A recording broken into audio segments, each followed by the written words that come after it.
Earth scientists like myself have been working for many years to understand Victoria's geology. Our problem is that the deeper crust below about 2 kilometres has been out of our reach. And this is the very region that we think may hold the answers to some big questions. Questions like, how was Victoria assembled? And what role did faults play in forming the goldfields? But now, because of a new seismic survey in northern Victoria, we're about to get some answers.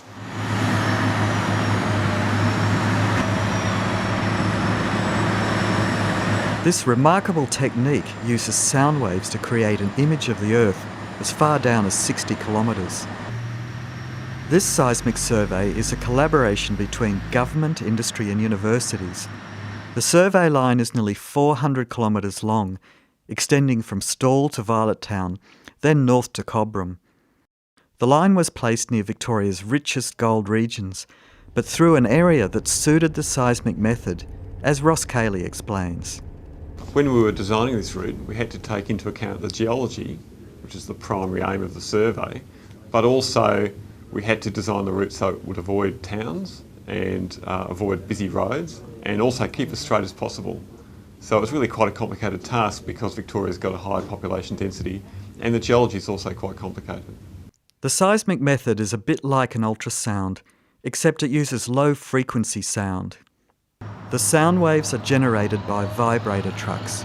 These slowly move along the survey line, stopping hundreds of times to vibrate the ground. At each stop, the vibrator pad is activated for 12 seconds, vibrating over a preset range of frequencies.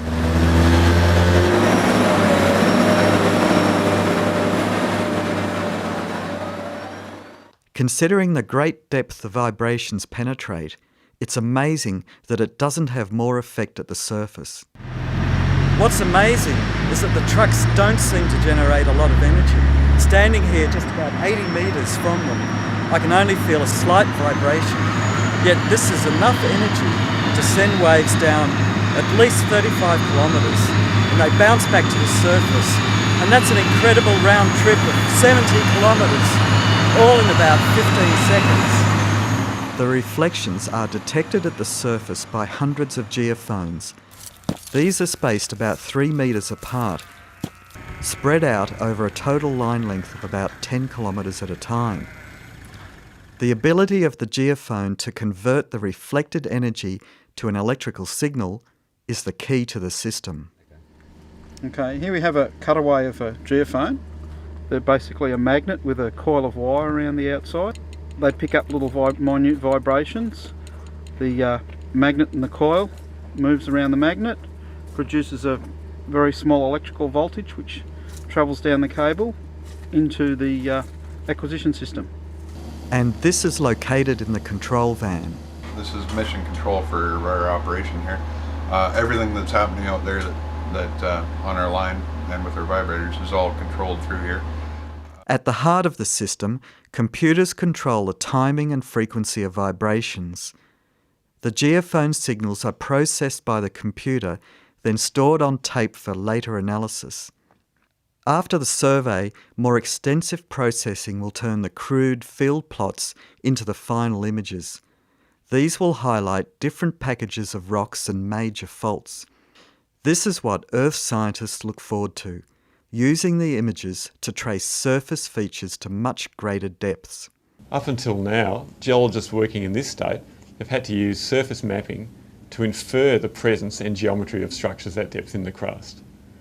This new seismic data is a fantastic new data set that allows us to directly image these structures, and that either confirms the dip of structures we already knew about or suspected, but has also thrown up some completely new structures that we've never even suspected in the past, and this is a fantastic boon for future research. But why is it so important to trace faults? One reason is that the faults form the boundaries between Victoria's building blocks, called zones. The shape of the faults will tell us how the zones moved against each other as Victoria was being assembled. Faults are also of great interest to researchers like Dr. Tim Rawling. He will use the seismic data in his study of the way gold deposits were formed. We really need to understand what the geology or what the shape of the rocks is beneath the Earth's surface. And the reason we need to understand this is because when in places like Victoria where we have a lot of gold, the fluid that contains the gold comes up along faults. So we need to understand the shape of the faults, and it ends up being like a big plumbing system. And if we can understand how the plumbing system evolved and the shape of it, then we can potentially find other areas where there is gold. So the geometry of the whole fault network must be very important. Yeah, absolutely.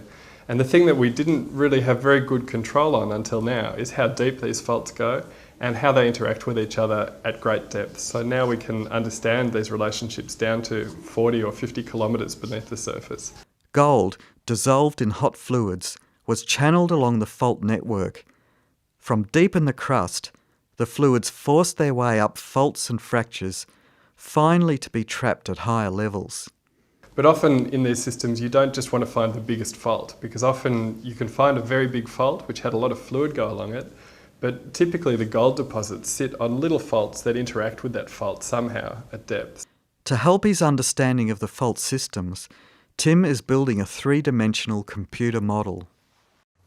So this is one of the cross sections I was talking about, and you can see that we can trace out these faults. He starts by drawing a set of parallel cross-sections that are based on existing mapping and geophysical data such as gravity and magnetic images. The cross-sections are then placed in the computer. The three-dimensional model is finally created by linking individual faults and other geological boundaries from one cross-section to the next.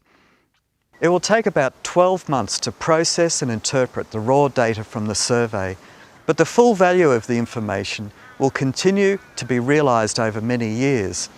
It will remain a primary source for future ideas and models. The project has opened the door for predictive models that one day may lead us to undiscovered mineral deposits. And the survey will have a profound effect on the way we understand Victoria's evolution.